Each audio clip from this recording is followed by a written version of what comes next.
Secretary John Vic Remulla will now make a statement. Nakita siyang sumasakay ng patrol motorcycle na walang abiso, takot at ininsulto ang isang kababaihan na Pilipina. Nagnakaw ng ilang bagay kato isang Ruso na Amerikano na hinahamak ang ating pagkatao bilang Pilipino. Hinahamak ang ating mga batas. Hindi po namin siya i-deport. Mananagot siya sa batas dito sa Pilipinas.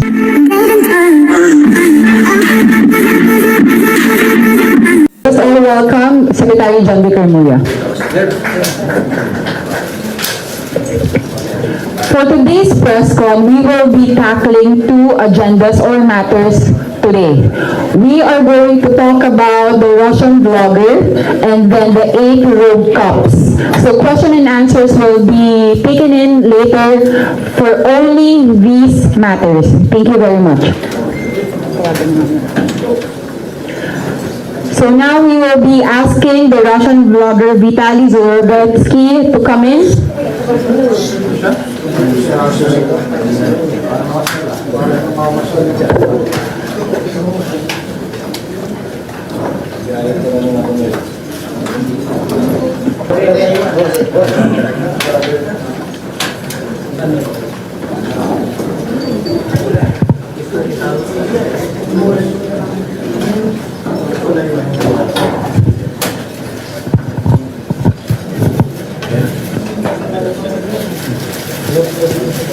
Secretary John Vic Remulla will now make a statement. Magandang umaga po sa inyo lahat. Ito ay tungkol kay Vitaly Zorovatsky. Noong 26 na Marso 2025, dumating siya bilang turista sa mula Densapar via Cebu Pacific Flight 5J280. Noong 2 ng Abril ay inisyohan ng Mission Order number 2025 against Vitaly Zorovatsky, DOB, March 8, 1992, date of birth. Galing sa Bureau of Immigration Main Office. Ang mission order po ay nakalagay na recommended noong 2 ng Abril na may sinasabi na ang sinasabing si Vitaly ay may na-file na police blotter sa PNP Southern Police District ng isang security guard na doon nakabase sa BGC Taguig. Sa parehong araw ng alas 4:30 ang Bureau po ay nakipag-coordinate sa CIDG para kunin si Vitaly in custody. Pagdating ng CIDG main office, kasama si Vitaly, dinala siya sa BI Intelligence Office para mag-conduct ng proper booking procedure and capturing of his mugshot. Pagkatapos nun, yung mga BI agents ay in-escort si Vitaly papunta sa Bureau of Immigration Warden's Facility para sa temporary safekeeping. Habang ando doon ay kinundak ng inquest proceedings against him. Noong 3 ng Abril, ang BI Legal Division ay nag-conduct ng inquest proceedings laban kay Vitaly. Habang inquest, si Vitaly kasama ang kanyang abogado ay umamin sa acts of harassment and disrupting public peace and safety. Sa parang araw, ang BI Legal Division ay hinatulan si Vitaly as an undesirable alien. Ayon sa police blotter na tinalaga sa Fort Bonifacio Substation 1 noong Abril 1, security guard mapa stated na noong 31 ng Marso, Vitaly engaged in multiple disruptive and inappropriate acts including attempting to kiss and grab him, trying to seize his service firearm, taking videos of him without consent, mocking other security guards, and vlogging without a permit in BGC. Also, on Vitalis' latest video in BGC, nakita siyang sumasakay ng patrol motorcycle na walang abiso. Tinakot at ininsulto ang isang kababaihan na Pilipina. Nagnakaw ng ilang bagay katulad ng sombrero ng isang gwardiya, ang electric fan ng isang restaurant, at sumakay ng tricycle at ito'y hinambalos sa isang kalye. Meron pa mga video na pinapakita na hinaharas ang isang Pinoy na instructor sa Boracay yata ito na minumura. Meron siyang pasnaya na magsabi ng fake reviews against a local business at tumalon sa isang gumagalaw na jeepney na napakadelikado. Okay, ito po ay importante sa amin dahil ang Pilipino po pag nabiyahe at napunta sa ibang bansa ay ginagalang ang kanilang batas. Ang Pilipino po bilang OFW ang most desired sa buong mundo. First one to be hired, last one to be fired. Ang Pilipino po pag nabiyahe ay bihirang-bihira kasuhan at ginagalang natin ng kanilang batas. Ngayon po may dumating dito na isang Ruso na Amerikano na hinahamak ang ating pagkatao bilang Pilipino. Hinahamak ang ating mga batas. Pinapakita namin dito ngayon ng isang video na pinapakita kung ano ang ginawa ni Vitaly dito sa Pilipinas. Ladies? Yes. Everybody, we could all look at the screens and watch the videos that we have collated for you. Thank you.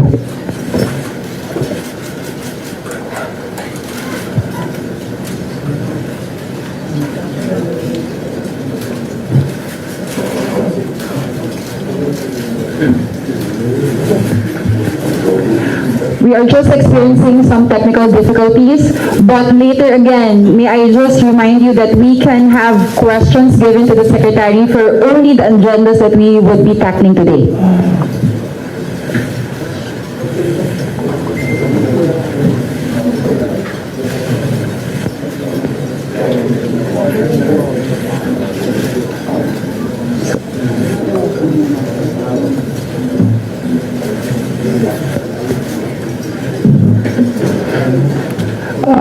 Bago tayo magpatuloy, isasabi ko rin na yung 5 acts na chinarcha ay ipapile sa Taguig, di ba? Sa Taguig? Substation? Ipapile na. At baka doon siya ay under custody siya ng Bureau of Immigration as an undesirable alien. Ngayon, mag-uusap pa ang Bureau of Immigration at CIDG ukol sa proseso nito. Pero sa akin paningin, at ito'y akin lamang, hindi ito'y batas sinasabi ko, ay doon muna siya mananatili sa Bureau of Immigration Detention Facility sa Muntinlupa habang siya ay naghihintay ng paglipis sa kanya rito. Hindi po namin siya i-deport. Mananagot siya sa batas dito sa Pilipinas. Tapos na po ang mga dayuhan na kaya na lang napastangin ang mga Pilipino. Ito'y ehemplo na seryoso tayo na sa sariling bayan natin, hindi tayo magpapabasa sa kanila. Okay. Papakita dyan. We can play the video now. Thank you.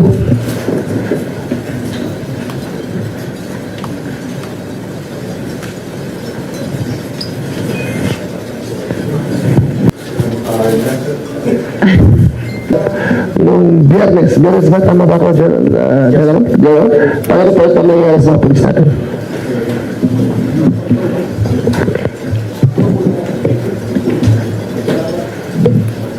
Ito po yung nangyari noong April 2, that was a Wednesday, kung saan ang mga DSOU operatives natin from the Eastern Police District ay nag-serve ng warrant of arrest against Jay Lee alias Bosing doon sa isang exclusive na subdivision sa Las Piñas City. Ito po, pagkatapos ng operasyon na inaakusa po sila nung Chinese na jailing na kanilang hinuli na ang mga operatiba ay kinuha nila yung pera at mga jewelries and other items na nagkakalaga ng more or less 72 million.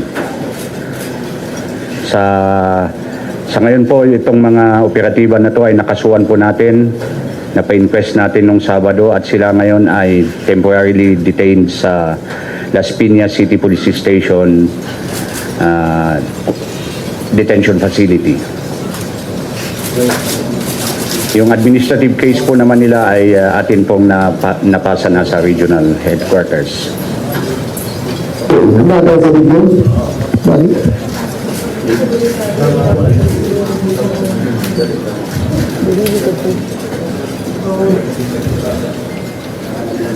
Ayan. May volume ba yan? Yeah. Video starting. Thank you. Volume?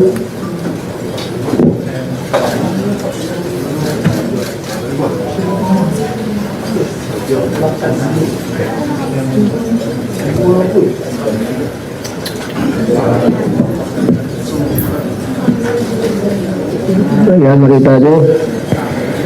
Kinuha niya ang motor. Tingnan ang ginawa niya dito.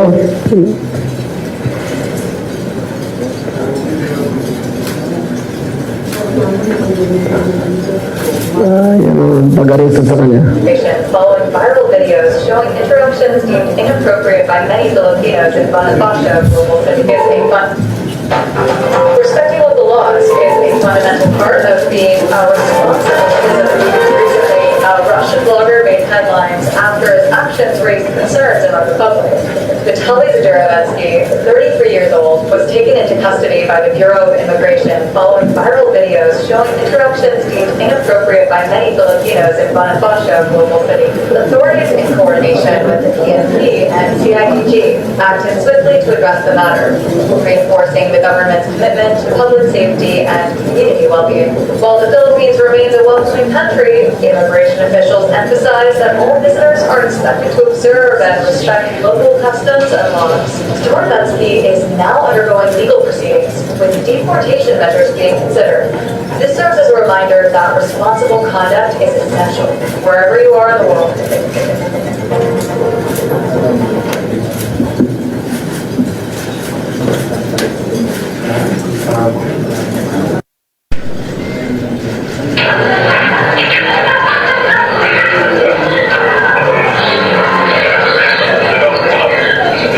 Oh God, bro. 15 shots of fucking espresso.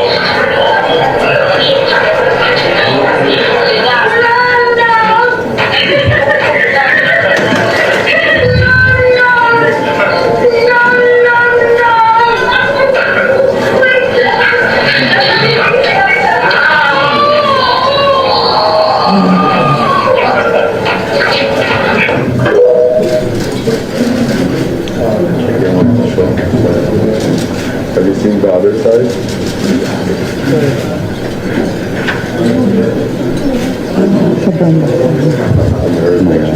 Fake media. Fake news. Fake news. Fake.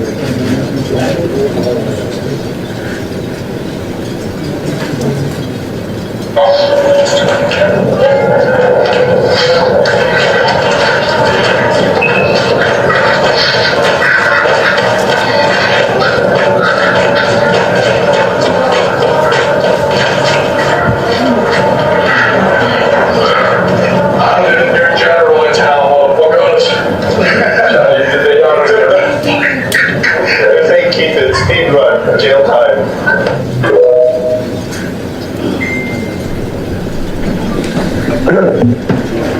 Diba, yan, nakita niyo ang mga ilan sa mga ehemplo ng pagkadalo sa ginagawa ni Vitaly. Si Vitaly, habang nasa likod ko, ay bumubulong pa na sinasabi niya ay fake news na ito. Copenhagen's liberal fuck. Yeah. Go get your machine. I'm trying to get your money, but alright. Trying to be nicer. I'm gonna fucking rob you if you keep walking away. I want to give you money. No, okay. Okay, because you got a COVID mask, you liberal fuck. Go get your vaccine. I was trying to give you money, but alright. Trying to be nicer. You.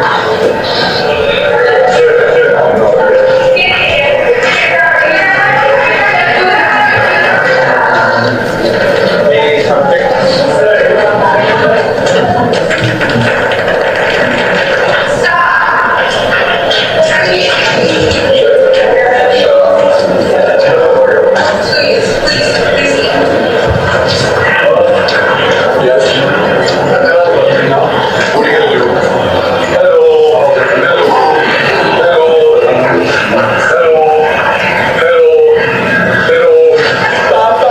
Paparazzi, you are the best thing. Go on. Paparazzi. Paparazzi, you are my queen. I'm gonna fucking rob you. So nakita nyo, bali ni Vitali na pinakita sa ating mga kapwa Pilipino. Gusto rin yung mga isa na wala pong pang-aapi na gagawin sa kanya. Ilalagay po siya sa regular detention facility ng Bureau of Immigration. Idadaan po sa tamang proseso at pag-inquest at pag-charge sa kanya. At kung ano ang kinakain ng regular na inmate ay siya rin kakainin. In other words, no special treatment. Lahat ng kanyang kaso ay personal kung sisiguraduhin na may tapos at ang hustisya ay mabigay sa ating mga kapwa Pilipino. Habang nakaupo ko rito, ang subject natin sa likod ay nagyayabang pa na sinasabi na fake news daw ang kanyang ating pinapakita. Siguro hindi na ako para maglitis kung ano talaga yan. Bahala na siya magpaliwanag sa una nagabasa sa kanya at bahala na siya paliwanag sa mga news kung ano talaga ang pinagagawa niya. Kaya pakita na natin na dito sa Pilipinas may due process at kung sino ka man, baliwan ka lang na dito bilang bisita, kung pergalangin ang batas ng Pilipinas. Baka may katanungan po. Let me call on first Mr. Alan from GMA DZBB, and may I remind our media practitioners here that only 2 questions each so that we can give everybody a chance to ask. Thank you. Secretary Alan Gatos po from GMA DZBB. Pwede mo bang pakiulit kung ano-ano lahat yung mga kaso na isasampa po laban dito sa Russian blogger matapos po siyang maaresto at mamaya na lang pala. Marami siyang, basahin ko yung spot report ha. Vitali engaged in multiple disruptive and inappropriate acts, including attempting to kiss and grab the security guard, trying to seize his service firearm, taking videos of him without consent, blocking other security guards, and blocking a permit without a permit in BGC. Maliban pa doon, meron siyang harassment ng mga isa nakita niyo, madam ng babae. Meron pa isang resort sa Boracay na habang nagtuturo ng windsurfing ang isang instructor ay pinagtawanan niya at pinagmumura niya pagkatapos para lang ipahiya sa sariling bayan. Ayun ang ilan sa 5 na mga charges na ipapail laban sa kanya. It seems, Secretary, na yung mga video na pinakita ay ginagamit niya para dun sa kanyang blog at para for content. May papalaho pa kayo sa iba pang mga dayuhan na ganito yung mga ginagamit na katatawanan yung mga Pilipino para sa kanilang content at pagkakitaan? Kaya nga dito tayo ngayon para isang babala sa lahat. Hindi lang Pilipino, hindi lang dayuhan. Ang tao ay ginagalang. Hindi natin ginagamit yan na pagtawanan para pagkakitaan. Ang nangyayari dito kay Vitali ay mag-vlog siya ng kapastusan, mag-vlog siya ng harassment, kukuha siya ng maraming views at pagkakitaan niya. Ayun ang pinakamasakit yan.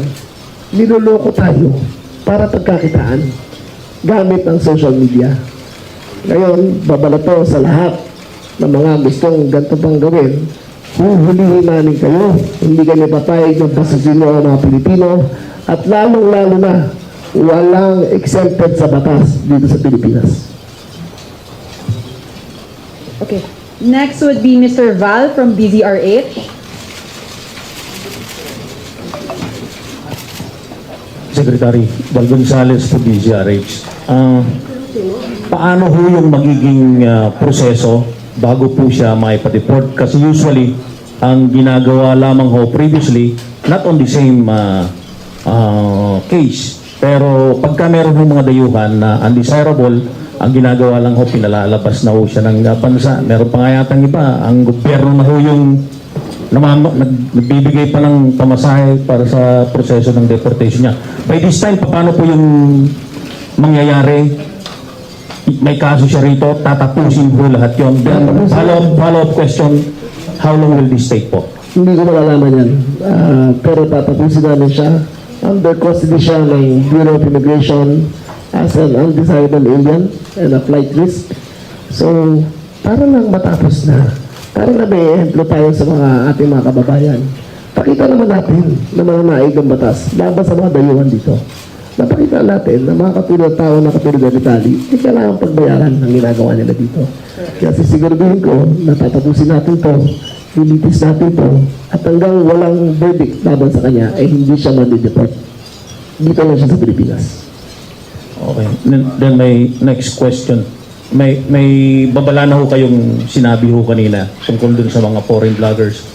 Ito rin ho ba yung magiging panuntunan na dun sa mga local vloggers na dahil ho dun sa content nila, medyo sumusobra na rin ho sila, mga local vloggers, sumusobra na rin ho, inihahatid na sa kahihiyan ho yung ibang mga tao na nilalagay nila sa kanila. Well, marami ng kaso katulad si Professor Shelo ay nag-file na laban sa mga vloggers na ang content nila ay slanderous. Ayun ay bagay na sa ibang panahon natin pag-uusapan. Pero babala na rin to.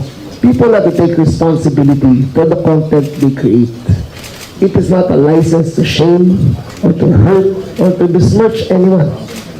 A vlog on social media ay may kakibat na responsibilidad kasama sa kanilang pag-post. So, babala na rin sa lahat. Kung gusto nyo pagkakataan ng katarantaduhan nyo, handa kayo dapat pagbayaran natin. Before we give our next question, may I just remind Mr. Vitali to respect the Secretary while he is speaking and not say anything or gesture anything that is out of the ordinary. Thank you so much.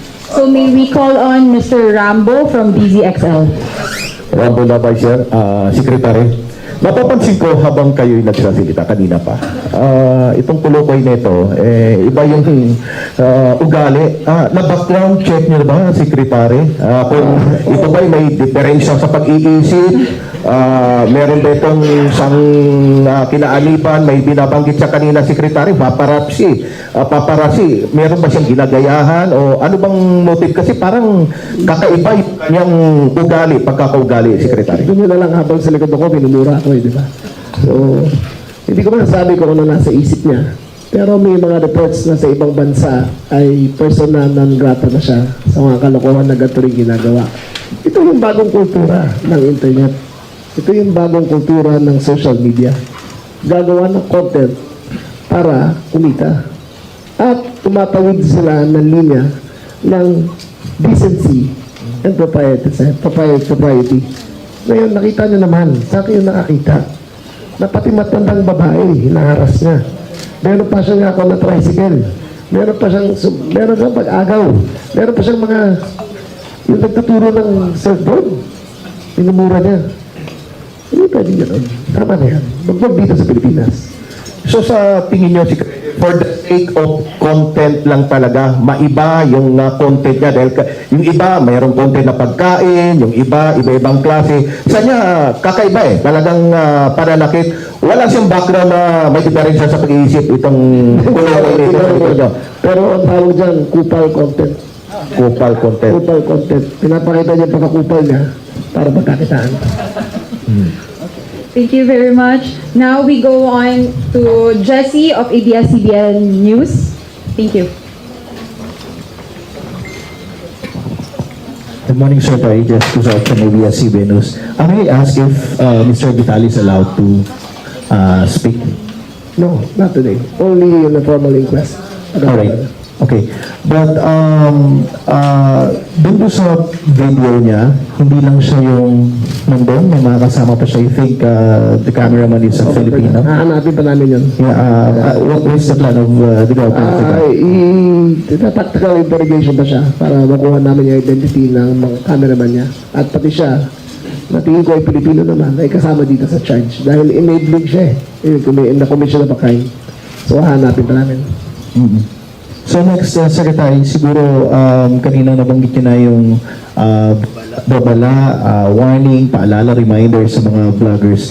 Meron mo ba kayong plano to at least suggest to our lawmakers na gumawa ng specific law na magta-tighten or magiging more strict when it comes to these vloggers, foreign or local vloggers? Dapat yan ang cyber libel crime natin ay modified pa. Nasuggest namin sa mga lawmakers to na susunod na kongreso kung pwedeng ihigpitan pa nila ang batas laban dito at hindi liberal masyadong, hindi conservative masyadong interpretation. Dapat to kung pakitang at the expense of others, at the expense of Filipinos, at the expense of everyone's dignity ay pinagkakitaan nila, ay dapat panagutan naman nila. Okay. Let us now go to Can Conor of TV5. Sorry if I mispronounced your name wrong, dear. Sorry, Caricator po TV5.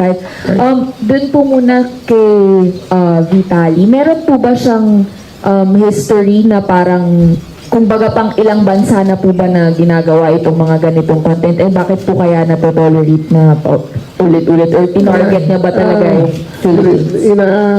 Ang balita namin meron, pero hindi pa namin nakita yung buong archive niya. Pero ang balita namin meron, pero hindi pa confirmed yun. Pero dito, nakuha ko yung complaint ng alas 10 ng umaga.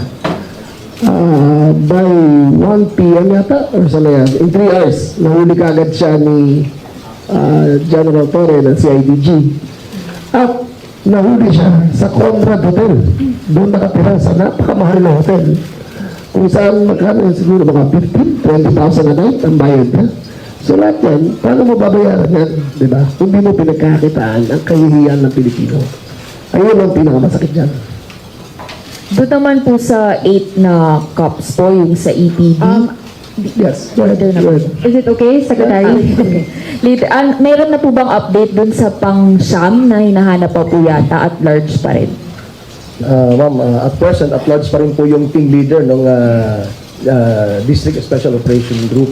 At large pa rin, si Major Emerson Villas, at large pa rin siya, and patuloy pa rin natin pinaghahanap, ma'am. Wala pa po. Yes, actually hindi siya kasama doon sa actual operation. That's why what we did was we immediately arrested those who were involved doon sa operation na yon. But si Major Cubillas, yung team leader, wala talaga siya doon. Immediately he went on AWOL. That's why we're still looking for him, and appropriate charges will be charged against him. Thank you po. Thank you so much. Now we go on Andrea from Billionario. No questions? Okay na lahat? Okay. Set just a few more. Third, Malonzo from Sunstar. No questions?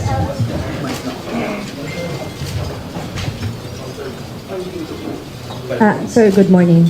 Sir, nakikita ba natin na itong, dahil yung mga, dun po ako sa 8 cops na involved dun sa robbery incident, makikita ba natin na ito ay sindikato na ba silang maituturing? Kasi nagkaroon na sila ng kaso before, bakit ngayon nakabalik sila sa serbisyo o nasa serbisyo pa sila, bakit nasa serbisyo pa sila, and nabuo ulit sila para lang gumawa ng isa pang ganitong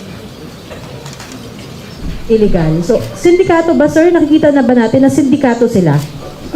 Hindi siguro natin masabi agad daw na sindikato because during the background investigation, although may mga iba-iba silang mga cases, pero wala pang actually only from the 8 suspect, ma'am, actually there are only 4 na may talagang admin case and wala pang finality yung kanilang mga cases, sir.